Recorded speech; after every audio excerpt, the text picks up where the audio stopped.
Hi hello good morning. எல்லாரும் நல்லா இருக்கீங்களா? கேரளாவில் நாங்கள் எல்லாருமே நல்லா இருக்கோம். ஐயோ, நல்லா இருக்கிற விஷயத்தை பற்றி சொன்னாதாங்க இந்த மழையை பற்றி சொல்லணும். கண்டிப்பாக என்னன்னா கிளைமேட் கேரளாவில் வந்து ரொம்ப சரியே இல்லைங்க. என்னன்னு தெரியல, 2-3 நாளாக சூப்பரான மழை பெஞ்சுக்கிட்டே இருக்குது. ஆனால் கிளைமேட் எல்லாம் சில்லான கிளைமேட்டு தாங்க.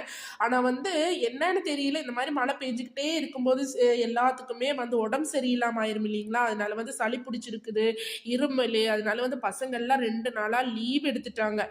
ஸோ இன்னைக்கு தான் வந்து பசங்க வந்து ஸ்கூலுக்கு போகிறாங்க. அதனால வந்து காலையில் நேரமாக எந்திரிச்சிட்டு இப்போ வந்து சேனக்கிழங்கு வறுத்து கொடுக்கலாமேன்ட்டு ரசம் தான் வைக்கிறேன். மிளகு ரசம். அவங்களுக்கு வந்து ஏதாச்சும் லிக்விடான மாதிரி ரசம் எல்லாம் வச்சு கொடுத்தா அவங்களுக்கு வந்து கொஞ்சம் சாஃப்டாக சாப்பிட்டுக்கலாமேன்ட்டு இப்போ வந்து ரசம் தான் காலையில் மிளகு ரசம் வச்சு கொடுக்கலாமேன்ட்டு ரசத்துக்கெல்லாம் புளியெல்லாம் கரைச்சி வச்சுருக்கேன். அதுக்கப்புறம் இப்போ வந்து சேனக்கிழங்கு வந்து வறுத்து சிம்பிளாக கொடுத்து விடலாமேட்டு. அதுக்கு முன்னாடி ஒரு கப் காஃபி குடிச்சிட்டு இப்போ வந்து ரசம் வைக்க வந்தாச்சு. கொஞ்சமாக தேங்காய் எண்ணெயில் வெந்தயம், அதே மாதிரி ஜீரகம், வெங்காயம், சின்ன வெங்காயம், அதே மாதிரி மிளகு எல்லாம் போட்டு இடித்து சேர்த்துருக்கேன். நல்லா இடித்து சேர்த்தாதான் இந்த சளிக்கெல்லாம் ரொம்ப சூப்பராக இருக்குது. நம்ம சாப்பிட்டாலும் இல்லை சும்மாவே அவங்களுக்கு வந்து கிளாஸ் ஊற்றிட்டு ஒரு டம்ளர் குடித்தாலே போதுங்க, அந்த சளி எல்லாம் விட்டு போயிடும். அதுக்கப்புறமா பச்சை மிளகா, கருவேப்பிலை, கொத்தமல்லி எல்லாம் போட்டுட்டு இப்போ வந்து ரசம் நல்லா கொதிச்சது இறக்கியாச்சு. சில பேர் சொல்லுவாங்க ரசம் வந்து கொதிக்கக்கூடாதுன்னு. ஆனால் வந்து நான் வந்து நல்லா கொதிக்க விட்டு தாங்க இறக்குவேன். அப்போ தான் வந்து அது நல்லா வந்து அது வேகும். அதனால வந்து நல்லா வேக வச்சு அதில் இருக்கிற சத்தெல்லாம் அந்த சாறில் வந்து வரணும். அப்போ தான் வந்து ரசம் குடிச்சு அதனோட பெனிஃபிட்ஸ் நமக்கு கிடைக்கும்.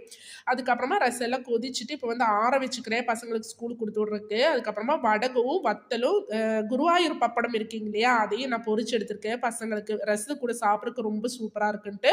அதுக்கப்புறமா இன்னைக்கு என்னங்க சூப்பரான சாப்பாடு. அதுக்கப்புறமா சேனக்கிழங்கு வறுத்தது, ரசம், அதே மாதிரி அப்பளம், வடகம், குருவாயூர் பப்படம் எல்லாம் வறுத்து வச்சாச்சு பசங்களுக்கு. இந்த விட என்னங்க வேணும் டிஃபனுக்கும் அதே மாதிரி மதியான லஞ்சுக்கு ரொம்ப சூப்பரான நல்ல இந்த மலைக்கிதமான ஃபுட்டை இன்னைக்கு பண்ணி கொடுத்தாச்சுன்னு இன்னைக்கு நிம்மதியோட இன்னைக்கு லஞ்ச் பாக்ஸ் இன்னைக்கு ரெடி ஆயிடுச்சு. ஓகேயா? உங்களுக்கு எல்லாருக்கும் பிடிச்சிருந்தா என்னோட சேனலை கண்டிப்பாக சப்ஸ்கிரைப் பண்ணி சப்போர்ட் பண்ணுங்க. அதுக்கப்புறமா பசங்களை கொண்டு போய் விட்டுட்டு ரிட்டன் வரும்போது காய்கறி கடையிலேருந்து கொஞ்சம் நாட்டு காய்கறி வாங்கியிருக்கேன். அதுக்கப்புறம் அம்மா வீட்டுக்கு தான் கிளம்பி போயிருந்தேன். என்னதான் நமக்கு உடம்பு சரியில்லாட்டி அம்மா கையால் இந்த மாதிரி சாப்பிட்டுட்டு அங்கே ஒரு 10 நிமிஷம் தூங்கிட்டு வந்தால் அன்னைக்கு பூரா நம்ம வந்து ஃபுல்லாக எனர்ஜியாக வேலை பண்ணலாம். உங்களுக்கு எல்லாருக்கும் பிடிச்சிருந்தா என்னோட சேனலை கண்டிப்பாக சப்ஸ்கிரைப் பண்ணி சப்போர்ட் பண்ணுங்க. பாய். நெக்ஸ்ட் வீடியோவில் மீண்டும் சந்திக்கலாம்.